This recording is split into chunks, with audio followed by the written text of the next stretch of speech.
Good afternoon, everyone. You're welcome to the 12 p.m. Bilingual Newscast on Equinox Television. We begin the first segment with you, Lembeth Besai.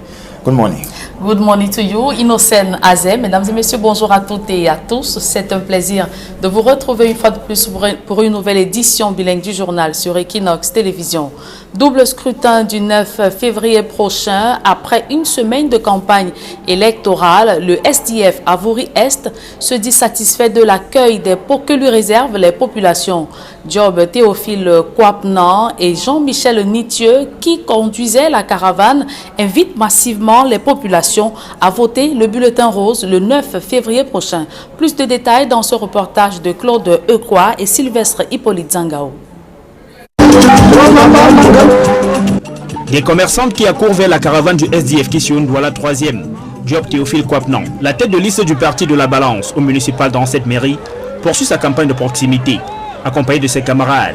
Ici, une descente au marché de Ndokpassi pour expliquer aux occupants pourquoi ils doivent faire confiance au SDF. La population doit choisir le bulletin rose tout simplement parce que ils savent très bien que le SDF dit ce qu'il fait et fait ce qu'il dit. Le bulletin rose, c'est celui qui va affranchir ce pays. Le bulletin rose, c'est celui qui va affranchir la 3e. Une semaine de campagne électorale bouclée. Pour Job Théophile Kwapnan, le bilan est positif. Nous avons donné le meilleur de nous-mêmes pour respecter d'abord les règlements en vigueur. Ils nous ont fait confiance depuis pratiquement 7 ans. Ils continuent à croire en nous et nous leur disons qu'ils n'ont pas fait le mauvais choix. Nous continuons notre campagne sereinement. Sur le terrain, aux côtés du maire sortant de Douala 3e, Jean-Michel Nitieux, tête de liste du SDF aux législatives Avouri-Est, se dit lui aussi satisfait de cette première semaine de campagne électorale. Nous sommes extrêmement confiants pour la suite. Il nous reste une semaine de campagne et nous pensons, n'est-ce pas, continuer le travail que nous avons commencé. Il faut que les électeurs aillent massivement aux élections. Et je crois que le message est en train de passer. Il ne reste donc plus qu'une semaine désormais pour tenter de convaincre les indécis. Et l'Union démocratique du Cameroun dit être déjà certaine de rafler tous les sièges de députés à Avouri-Centre. Cyril Sambaka conduit la liste coalisée de l'opposition dans cette circonscription électorale. Le défi est désormais le contrôle des votes pour protéger la victoire. Steve Eboulé, Donald Briskamga. C'est la marche vers la victoire, dit-on à l'Union démocratique du Cameroun. À partir du lieu dit Terminus à Kwanor jusqu'au Kating Commandant, en passant par Total Besenge ou encore Bonadibon, les candidats des listes coalisées de l'opposition battent le macadam. Au législatif, l'Union démocratique du Cameroun compose avec le PCRN, l'ANDP et des organisations de la société civile. Pas de doute pour Cyril Sambaka, tête de liste de la coalition aux législatives, la victoire est acquise. Il reste à contrôler les votes le 9 février prochain. Nous sommes partis dans ces élections parce que nous pensons que nous avons un programme, nous avons des méthodes de travail qui puissent permettre aux populations de retrouver leur droit au bonheur. C'est ce qui nous anime aujourd'hui. Après toutes ces années à lutter, je pense que la consécration est là. On doit pouvoir la maintenir la flamme et surtout veiller le jour des élections à protéger nos votes. C'est ce qui est le plus important pour nous aujourd'hui. Au municipal, la même mutualisation des forces est faite afin d'optimiser les chances de prendre la mairie de Douala 1er. Avec à la clé des jeunes et des femmes dans la liste, à l'exemple de Patrick Moussima. Nous sommes à une élection locale et que les gens cessent de penser qu'on vote le parti. On vote des individus. Parce que demain ou après-demain, lorsque tu vas voter quelqu'un et que tu as un souci chez toi, tu ne pourras pas aller l'appeler de très loin. Ton candidat à une élection locale, c'est celui qui est à côté de toi. Et tel que je suis jeune, c'est pour ça que vous voyez toute cette mobilisation, parce que des jeunes croient en nous, des jeunes croient en moi, et nous sommes avec le président parce que c'est la seule liste où il a laissé la place aux jeunes. Nous voulons amener un peu et beaucoup de douceur dans la façon de gérer les choses. Je pense qu'ensemble, nous prenons quoi la démocratie participative. Ça veut dire que nous allons l'affaire avec vous. Nous allons l'affaire avec le citoyen. Sans citoyen, on n'est rien. Sans citoyen, qu'on appelle vulgairement les administrés et nous les élus, nous devons travailler main dans la main. Au municipal comme aux législatives, l'UDC a choisi d'aller avec les autres forces de l'opposition face au RDPC, un gage de victoire à la fois pour la mairie et les 3 sièges de députés, croit-on au sein de la coalition. Et à Vaury Sud, le PCRN promet de s'attaquer au détournement des fonds publics. Cette formation politique en campagne pour les législatives et municipales dénonce l'usage de son logo par un autre parti politique en compétition dans la même circonscription électorale. Farel Bounia et Gladys Sidier nous en disent un peu plus. Le PCRN se déploie à Douala-2e. Les candidats aux législatives à Vaury Sud ont étalé leur plan d'action face aux populations. Ils disent vouloir s'attaquer à la corruption ainsi qu'au détournement de fonds publics. Ils ont promis aux jeunes d'être leurs défenseurs à l'Assemblée nationale. Vous suivez comme moi à la télé tous les jours. On dit telle personne a volé 10 milliards. Telle personne a volé 5 milliards, telle personne a volé 15 milliards, telle personne a volé 20 milliards. Je retire seulement 5 milliards cet argent. On donne le même moment pour s'occuper de nos affaires. C'est pas beaucoup? C'est pas beaucoup? Donc faites-moi confiance. Si je suis élu à l'Assemblée nationale, ce sera un chantier prioritaire pour moi. Je prendrai ce problème à bras le corps. Je voudrais inviter la population de la circonscription de Vaury Sud d'être vigilant. Il faudra faire le choix du changement. Le choix du changement ne peut être porté que par des hommes nouveaux, que par de nouveaux usages, de nouveaux visages. Sur le terrain de la campagne électorale à Vaury Sud, le PCRN dénonce aussi certains griefs tels que l'utilisation de son logo par un autre parti politique. Il y a des concurrents qui utilisent nos logos, le logo du PCRN, pour affirmer que nous sommes dans une prétendue coalition. Je voudrais affirmer ici et de manière solennelle que le PCRN n'est en rien engagé dans une coalition aux législatives. Le PCRN a investi un candidat, M. Wabo Djibril, candidat titulaire, et Fadima Touba comme candidat suppléante. Donc toute autre chose, c'est de la manipulation. Et je voudrais ici dénoncer cette manœuvre parce qu'on ne peut pas vouloir diriger des gens, représenter les intérêts d'une circonscription et faire dans la manipulation et la désinformation. Les partis politiques ont encore quelques jours pour battre campagne en vue du double scrutin du 9 février prochain. Candidat à la mairie de Yaoundé 6, le PADEC mène une campagne de proximité. Sous la houlette de Jean de Dieu Momo, les candidats de cette formation politique ont sillonné les quartiers de Yaoundé 6 pour une opération de séduction des électeurs. Élisée Bogba et Aïk Cyril. C'est un véritable parcours de combattants que viennent d'effectuer les militants du PADEC. Avec à leur tête le ministre Jean de Dieu Momo, les patriotes démocrates pour le développement du Cameroun sillonnent les quartiers de l'arrondissement de Yaoundé 6. En Kolzié, par exemple, la vie des populations est menacée par ce ravin qui fait planer le cauchemar d'une catastrophe à l'angoisse. Jean de Dieu Momo promet d'y remédier si le PADEC gagne la mairie de Yaoundé 6.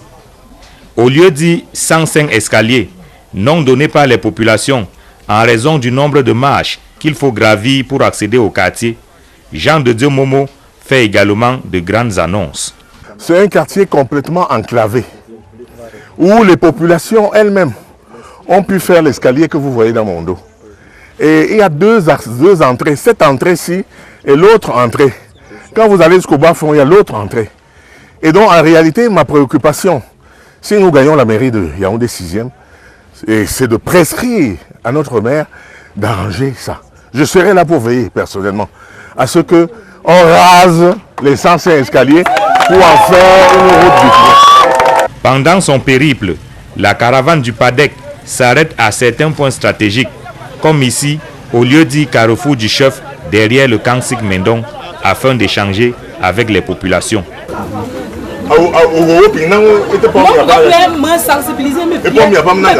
Le message ici est celui de la construction d'une conscience nationale. La construction de la conscience nationale, c'est la lutte contre le repli identitaire, la lutte contre le tribalisme, la lutte contre tout ce qui nous divise, pour la formation d'un Cameroun de la mosaïque. L'idée n'est pas de moi, c'est l'idée du président Paul Biya dans le libéralisme communautaire. C'est son projet phare de faire du Cameroun un ensemble. Candidat à la mairie de Yaoundé 6, le PADEC a bâti sa stratégie de campagne sur le porte-à-porte. Toute chose à ses yeux qui favorise un échange plus direct avec les électeurs. La tête de liste du parti Univers pour les législatives dans la VINA démissionne pour rallier le RDPC. Il décrit l'incompétence des candidats de ce qui est désormais considéré comme son ex-parti politique. Jean-Blaise Noupayé, Carlos Minoué et Xavier Foka. Ousmane Ouséou, désormais vêtu aux couleurs du RDPC. Lui qui il y a quelques heures était encore tête de liste du parti Univers aux législatives dans le département de la Vina, région de la Damawa. C'est une démission et juste après la conférence de presse, je veux rédiger une correspondance adressée à l'exécutif du parti Univers. Cette démission qui arrive à mi-parcours de la campagne électorale suscite des vagues d'interrogations. Le concerné avance comme raison l'incompétence de ses ex-camarades du parti. Je pense qu'ils ne sont pas capables, si la population leur donne le mandat. Que deviendra la liste du parti Univers dans le département de la Vina? Le feuilleton qui vient de s'ouvrir avec cette démission pourrait être palpitant dans les prochains jours. En santé à présent, épidémie de coronavirus, le ministre de la Santé publique présente les dispositions prises par le gouvernement camerounais face à cette pathologie qui a déjà fait près de 17 000 morts en Chine. Le docteur Manaouda Malachi était face à la presse à Yaoundé. Le compte rendu de Joël Essengue et Gizogo. Le coronavirus 2019 NCOV qui s'est déclaré en Chine et se propage dans le monde préoccupe les autorités camerounaises. Face aux journalistes, lors d'un point de presse à Yaoundé, le ministre de la Santé publique rappelle les prescriptions de l'Organisation mondiale de la santé à ce sujet. L'OMS et l'Africa CDC recommandent aux pays de se mettre en alerte et de renforcer le système national de prévention, de préparation et de réponse à une éventuelle importation du virus. Dans la foulée, il annonce que des initiatives coordonnées du gouvernement sont en cours. Le centre des opérations des urgences de santé publique est mis en alerte.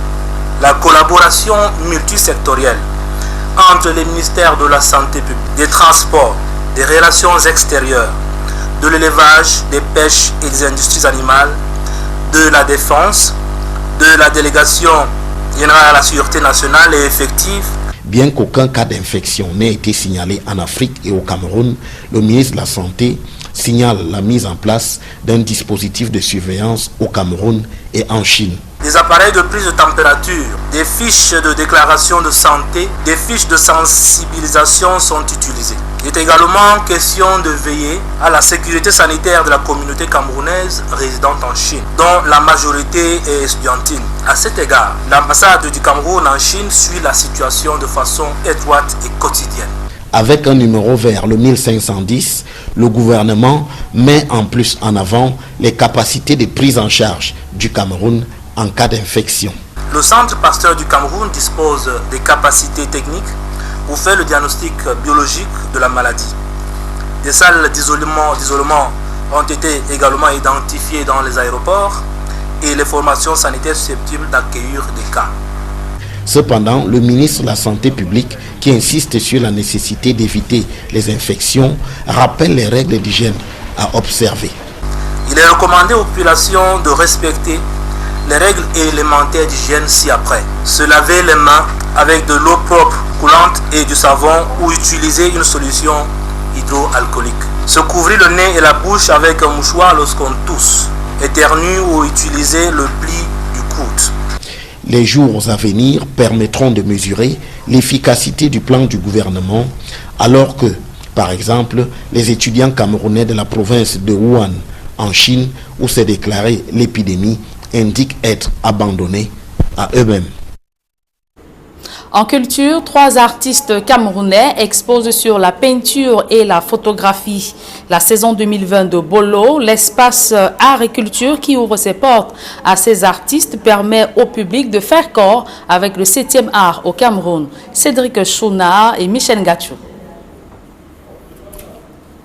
Et cet élément, nous l'aurons dans nos prochaines tranches d'informations. La deuxième partie de ce journal est en langue anglaise avec vous, Innocent Azé. Good day once again.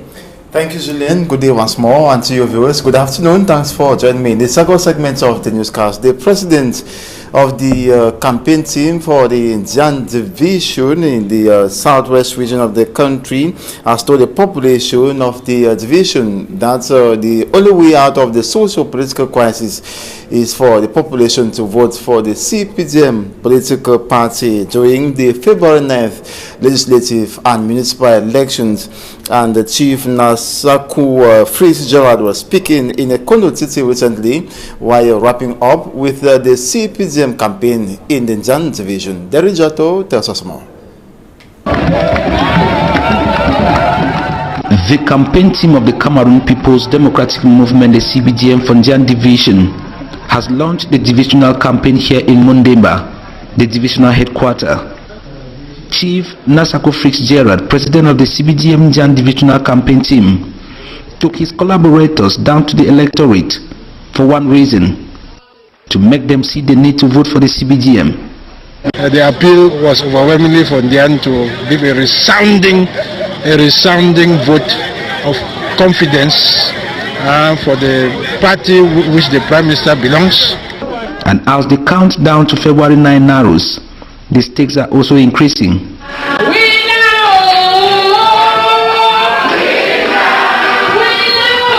It is competitive in Njan division, reason why from Mundemba to Isangele, Isobo to Ekondo Titi, the Njan divisional campaign team penetrated through the creeks, met the electorate one-on-one and told them that the way forward is through the CPDM, and that for the Njan man to vote for the CPDM will be another form of thanking the head of state, President Paul Biya, for choosing their son, Chief Dr. Joseph John Bute, as the Cameroon Prime Minister and head of government, and that they should do come February 9. This campaign is an opportunity for us to confirm, for example, why the head of state has chosen the Prime Minister as this is my beloved son in whom I am well pleased.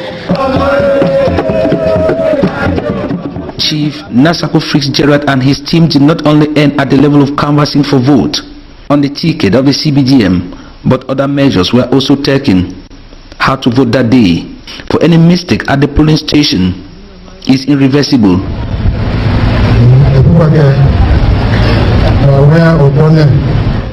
When you get to the polling station, take this white paper. President of the campaign team told his people in the native Balondo language, put in an envelope and slot into the box you will see there. Do this, he added, for your vote. It's that power that will enable us bring your expected development. Usmanu Shehu, a 23-year-old student and politician, has resigned from the Universe Party of Professor Nkumvondo and crossed carpets to the Cameroon People's Democratic Movement, the CPDM. Before his decision during a press conference, he was campaigning for the legislative seat in Vina Division in the Adamawa region under the Universe umbrella. The 23-year-old politician advanced a reason for his resignation from the Universe Party to be incompetence of his former Universe comrades. He added that they will fail the population if given a mandate. Usmanu Shehu, now militant and equally bearer of the flame fabric, believes he is on the right way to accelerate his political ambitions. The Social Democratic Front Party caravan in Douala 3 municipality over the weekend, driven by Job Theophile Kwabnang.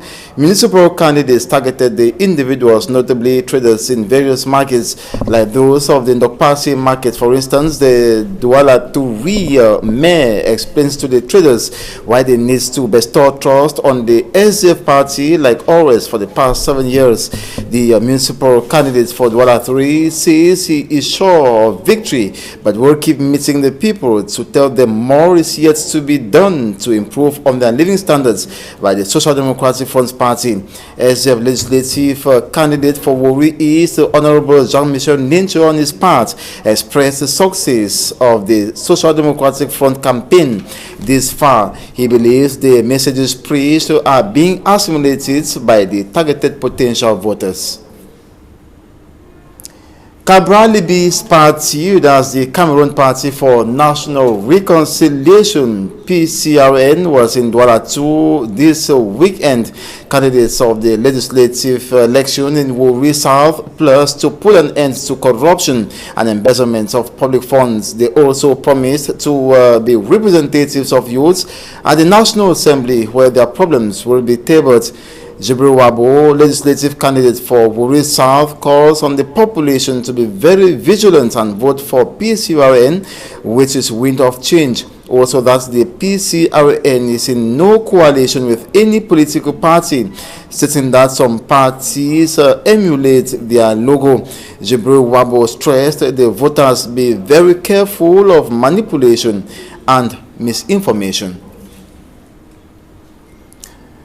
And the PADEC party of the minister delegates at the Ministry of Justice, Jean de Dieu Momo, moved around the Yaoundé 6 subdivision canvassing for votes. It was a door-to-door campaign strategy adopted by PADEC candidates for the twin local elections, and their militants promised to better living conditions and grant security to the population. While in Korze Quarter, for instance, the PADEC candidates promised constructing a better drainage pattern to prevent a catastrophe similar to the Gouache landslide incident in the Sang-Seng Escalier Quarter, as called by the population. Jean de Dieu Momo promised their mayor will ensure the stairs constructed by the population are destroyed and better reconstructed for the population to ascend and descend without any risk.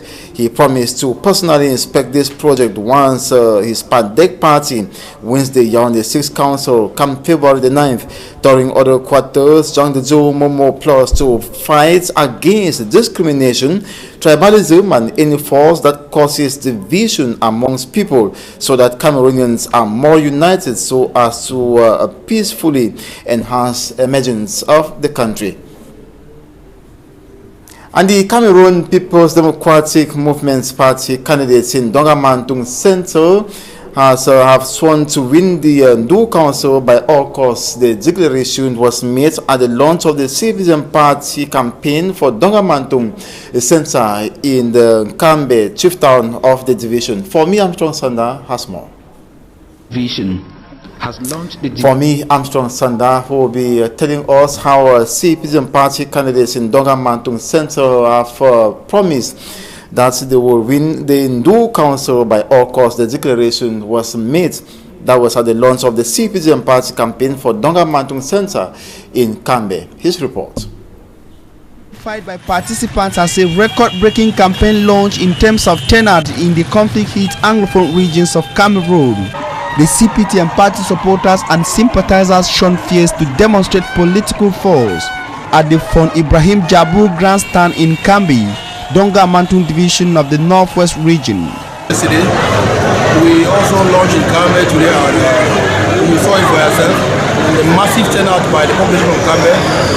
They've won to show their love for the CPT Kambi, and we are happy that the party has already won 2 legislative seats and the Kambe Council.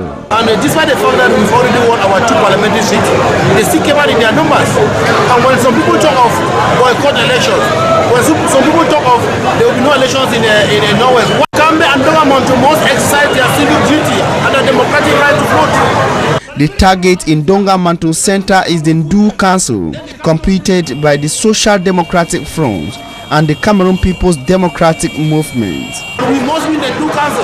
CPDM must win the Ndu Council, because with the CPDM in place in Ndu, we are very sure that peace will return. Because all other managers of the Ndu Council were for violence. That is why we have crisis in Ndu, and we are now working towards peace. We want to bring peace in Ndu. That's why in Ndu yesterday, I called for all those who are still carrying their weapons to drop down the weapons. Kambe is one of the rare localities in the Anglophone regions where school boycotts and lockdown campaigns have not penetrated, and the CPTM campaign team says it is thanks to the CPTM at the helm of the Nkambe Council. And that's it for this 12 p.m. bilingual newscast on Equinox Television. Thanks so much for watching. Another edition comes up at 4 p.m. Do join us then. Julien Berth, on se revoit à 16h. Le rendez-vous est donc pris pour 16h, Innocène Azé. Mesdames et messieurs, merci de votre fidélité. Les programmes se poursuivent sur la meilleure des chaînes. Le ministre de la Santé publique rappelle les prescriptions de l'Organisation mondiale de la santé à ce sujet.